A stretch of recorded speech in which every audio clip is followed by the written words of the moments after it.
Labvakar, mīļie radioklausītāji! Prieks būt kopā ar jums šodien šajā vakara svētbrīdī.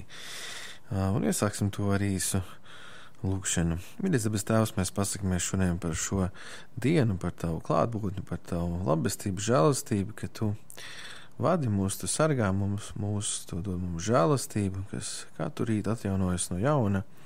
Un mēs varam vairāk iepazīt Tevi, būt tuvākās attiecībās ar Tevi, būt lielākā tuvībā un iepazīt Tevi vairāk un vairāk.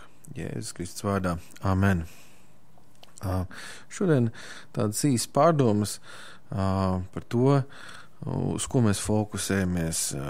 Un principā tās var būt tikai divas lietas, pa lielam, uz ko mēs varam fokusēties, vai nu tā ir, es teiktu, Dieva valstība, Dievs, Dieva prāts, Dieva realitāte, vai nu arī tie ir velna meli. Un palielam tas iedalās tikai divās šādās divās veidos. Vispārējais jau pēc tam iztek no tā, vai mēs skatāmies caur Dievu valstības domāšanu, vai mēs skatāmies caur velna melu domāšanu, es teikšu tā. Mūsu fokus būs uz garīgo realitāti, kas būs balstīta vai nu uz patiesības, kas ir Dieva valstība, vai arī būs vērsts uz destruktīvu realitāti, meliem, kas ir arī ienaidnieka valstība, jo ienaidniekam arī ir sava valstība, ir spēki, mēs zinām, kā rakstīts Bībelē, ne pret miesu un asinīm mēs cīnāmies, bet pret valdībām varām, kas ir pasaules telpā, un tā ir viņa valstība, kur arī viņš darbojas un cenšas arī ticīgos bieži vien pieslēgt tam, lai mēs zaudētu drosmi, spēku un ietu kaut kādās negatīvās emocijās, neticībā, bailēs, nedrošībā, sevis tiesāšanā un tam līdzīgi. Tāpēc ir ļoti liels garīgs spēks tam, ar ko mēs nonākam saskaņā un kam mēs piekrītam. Fokusējoties uz ienaidnieku valstību ar savām sirds domām, mēs varam ienest destrukciju mūsu dzīvēs. Fokusējoties uz Dievu valstību, mūsu dzīvē atraisās ticība, cerība un potenciāls, kas arī, kā mēs sakam, ir mūsu aicinājums kļūt par ķēnišķīgiem priesteriem un valdīt par šo zemi. Tādēļ Ebrejos 12.2 teikts, lai mēs fokusējamies uz Jēzu, jo viņš ir mūsu piemērs. Tas līmenis, kurā mēs izprotam savu identitāti, nozīmē dzīves mērķi, aicinājumu, ir tieši saistīts ar mūsu personīgo atklāsmi par to, kas ir Jēzus Kristus. Un viņš ir tieši Tēva attēls, pēc kura līdzības mēs esam radīti. Ja mēs cerēs domājot par Jēzu, mēs zinām, tas ir Dieva dēls, bet te pašā laikā mums liekas, ka Tēvs tas ir tāds bargāks un tas ir tāds dusmīgāks. Jēzus mūs piesādz vai kā lai pasaka, bet Jēzus pats saka, ja jūs esat redzējuši mani, jūs esat redzējuši Tēvu. Un tāpēc viņš ir tieši Tēva attēls, un arī mēs esam radīti pēc Dieva līdzības. Iegūt personīgo, dziļāku atklāsmi par to, kas ir Jēzus, nevar, teiksim tā, tikai domājot, vai kā mums vajag lasīt Bībeli, mums vajag lasīt tātad svētos rakstus, Dievu vārdu, un mums vajag arī lietot svēto garu, ko mums Dievs ir devis. Ja es teicu, tas ir labi, ka es aiziet projām, jo nāks svētais gars, kurš atklās visas lietas, atgādinās mums lietas. Mums ļoti šobrīd, es ticu šajā laikmetā, arī, protams, visos citos, bet īpaši šobrīd mums ir vajadzīgs svētais gars, kas mums atklāja lietas. Un Dievs ir dāvājis pašu svēto garu, kurš bija Jēzum, lai atklātu Tēvu un darītu to, ko Tēvs dara.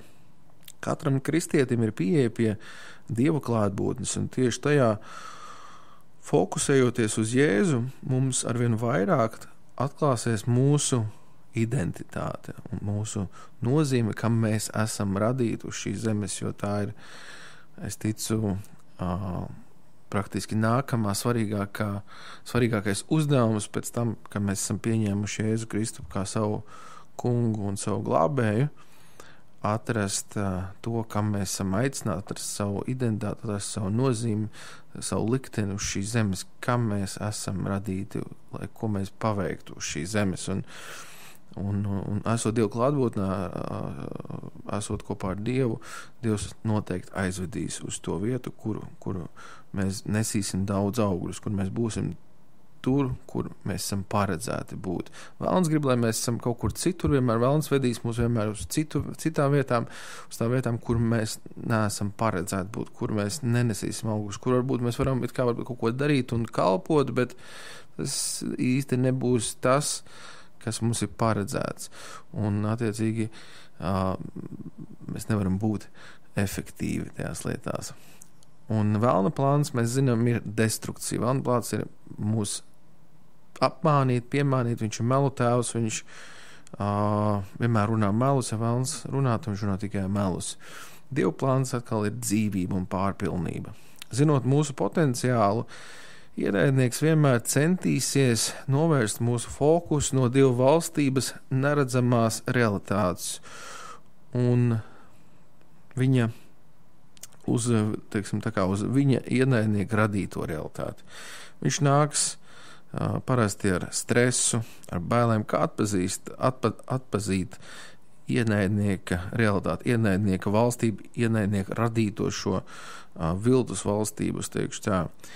Viņš nāk vienmēr ar stresu, ar bailēm, ar apsūdzībām, meliem un tam līdzīgām lietām. Patiesībā mēs vienmēr un katrā situācijā pieslēdzamies kādai neredzamai garīgai realitātei. Jautājums ir tikai kurai?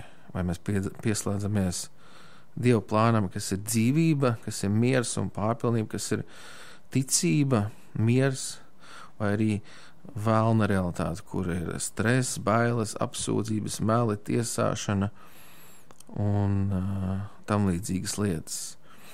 Tāpēc vienmēr mēs varam atpazīt, kur mēs esam pieslēgušies pēc simptomiem, teiksim tā, kādu šobrīd mēs izjūtam.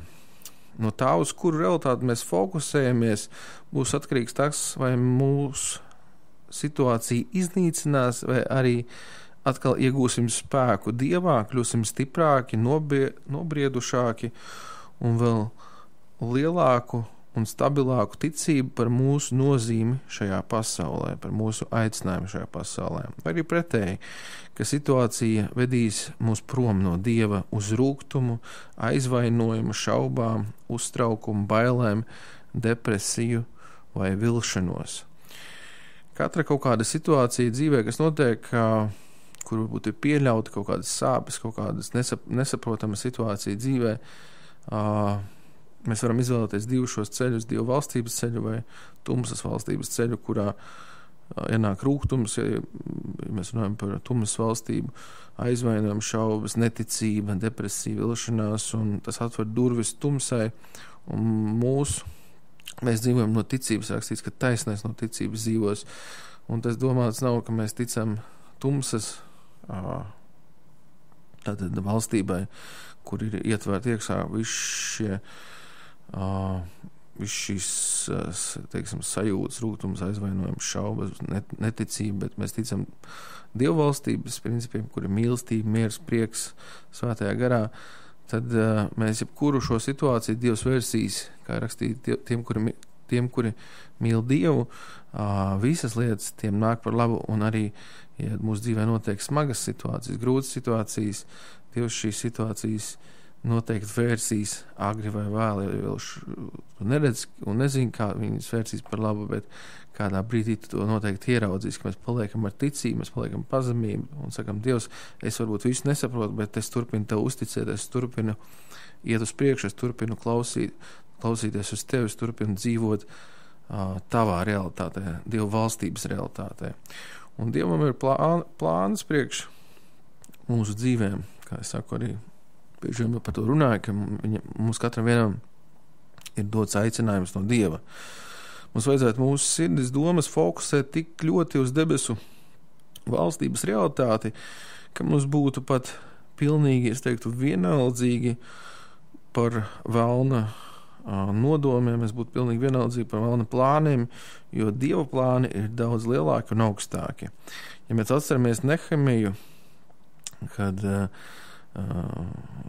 teica, ka viņam bija nodomājuši cilvēku ļaunu darīt, un ienaidnieks viņu sauc pie sevis, kas ir rakstīts Nehemijas 6:2-3, tad Sanbalats un Gešems sūtīja man ziņu sacīdams, nāc, satiksimies kā firmas ciemā Ono līdzenumā, bet viņi domāja man darīt ļaunu, tad arī es sūtīju sūtņus pie viņiem un liku teikt, es daru lielu darbu un nevaru iet, darbs tūliņ apstātos pavisam, ja es to pārtrauktu un dotos pie jums lejup.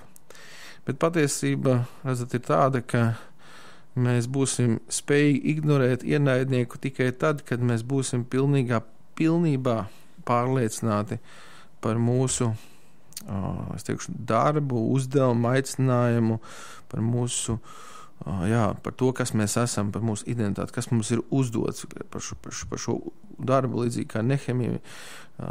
Mēs lasam, viņš zināja, kas viņam jādara, un viņš varēja pateikt, es neklausīšos tumsā, es neklausīšos ļaunumā, man jādara mans darbs, kas man ir dots no Dieva, un fokusēties tikai uz viņu un uz viņu plānu priekš sevis. Tādos gadījumos, kad kristieši domā, ka viņu dzīvēm nav nekādas nozīmes mērķa, tā ir vieta, lai ienaidnieks sētu savus melus un arī bailes.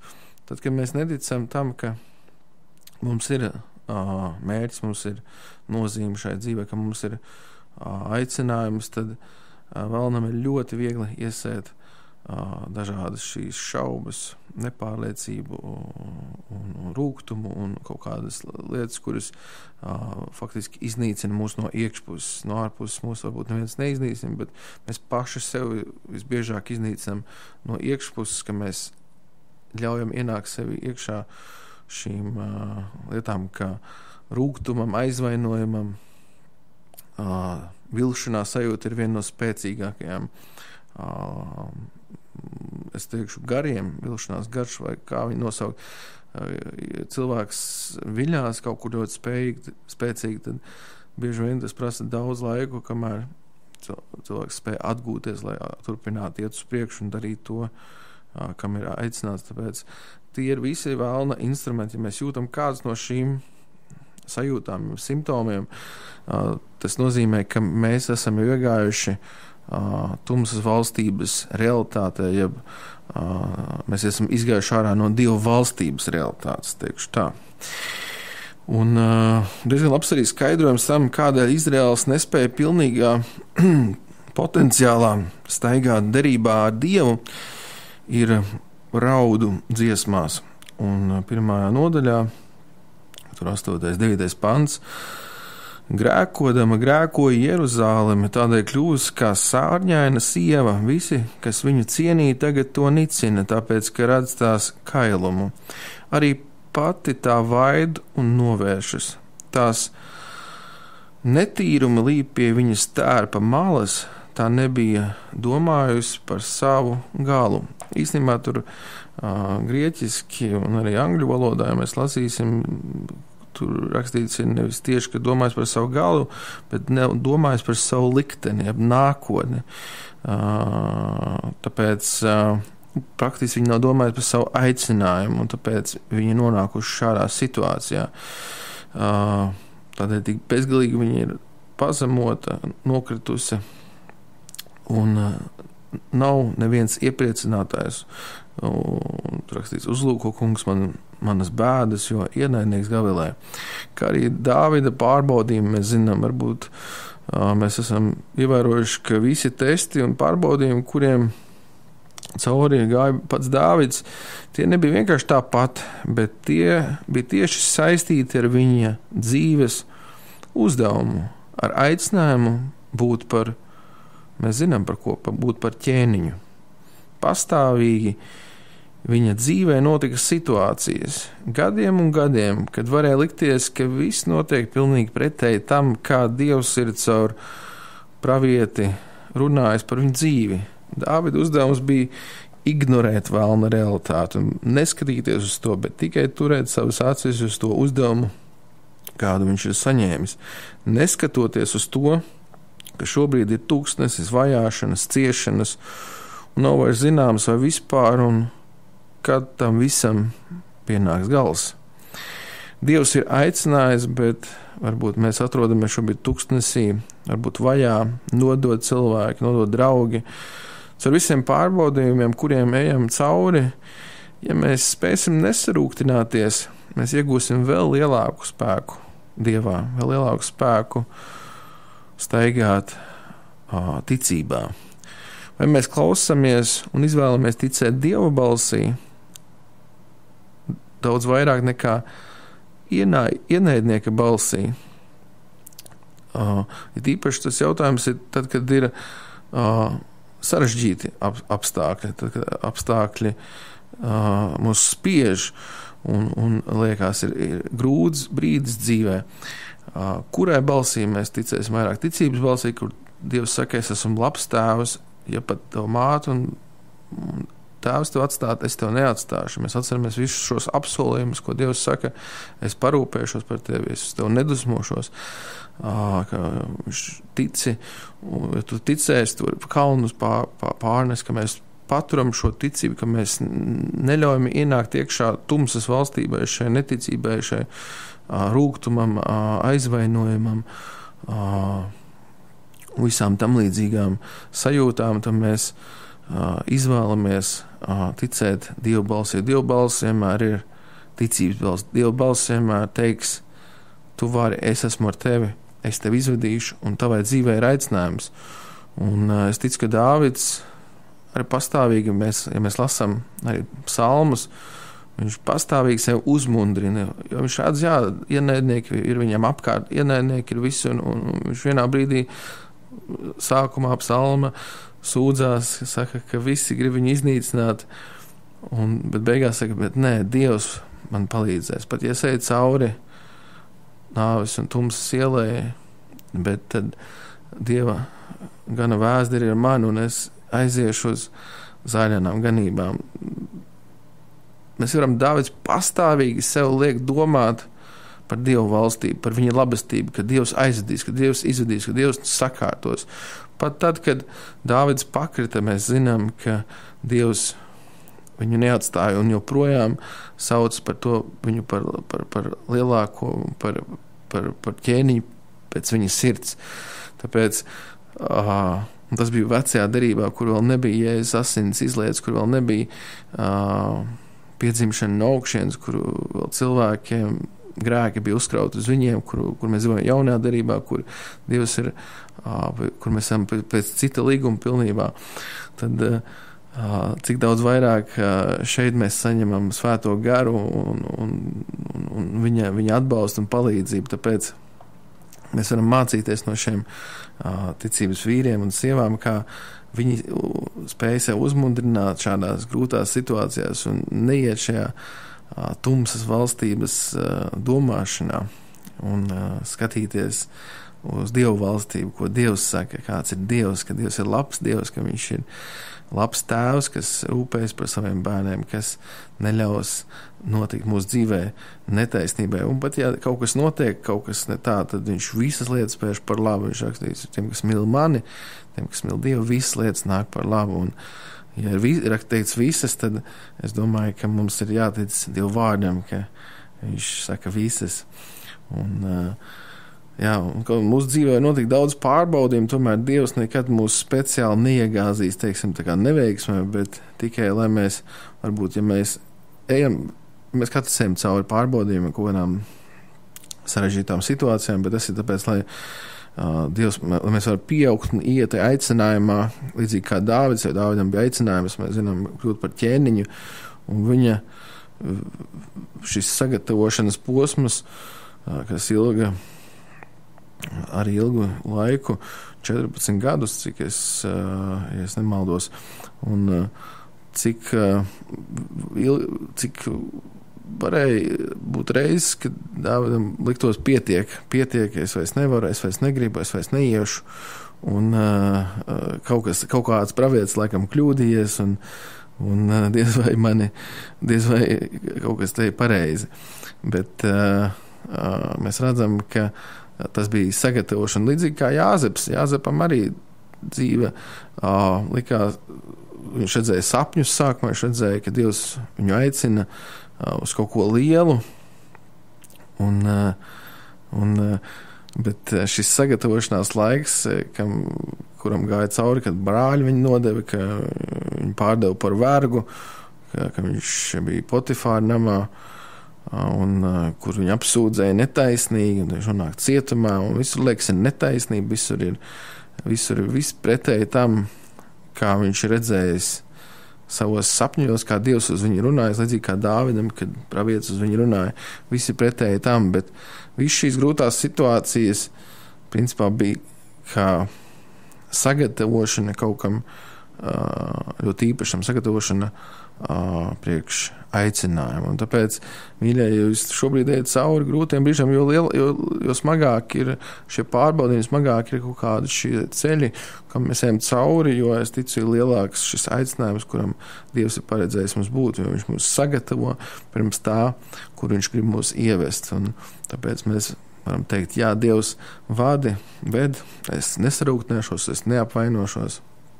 Es neiešu vilkšanās šajā sajūtā, bet es turpināšu uz tevi ticēt, un līdzīgi kā Ijobs, ja Dievs ir devis, Dievs ir ņēmis, lai slavēts tas kungs, un ka mēs jebkurā situācijā varam pateikt, lai slavēts mūsu Dievs, slavēts mūsu Tēvs, un turpināt iet uz priekšu.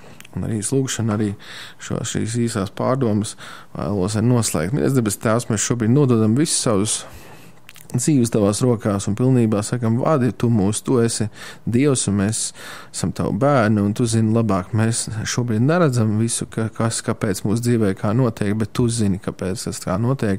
Un tāpēc mēs pilnībā paļaujamies un ticam, ka tev ir īpašs plāns, īpašs aicinājums katram vienam, kas klausās un kur neklausās, kuriem dzīvē ir iet cauri šiem pārbaudījumiem, bet tas viss ir tikai uz labu, lai tu mūs ievestu tajā īstajā mūsu aicinājumā, mūsu uzdevumu, mūsu liktenī, un mēs Dievs atļaujam, Dievs tev un pilnībā padodamies tavai vadībai, padodamies tam, ko tu dari to, Tēvs, un mēs ar atvērtu sirdi sakam, ka mēs piederam absolūti un pilnīgi tev, Tēvs, un tu esi mūsu kungs, tu esi mūsu ķēniņš, mēs visu savus dzīves grožus nododam tavās rokās. Jēzus Kristus vārdā. Amen.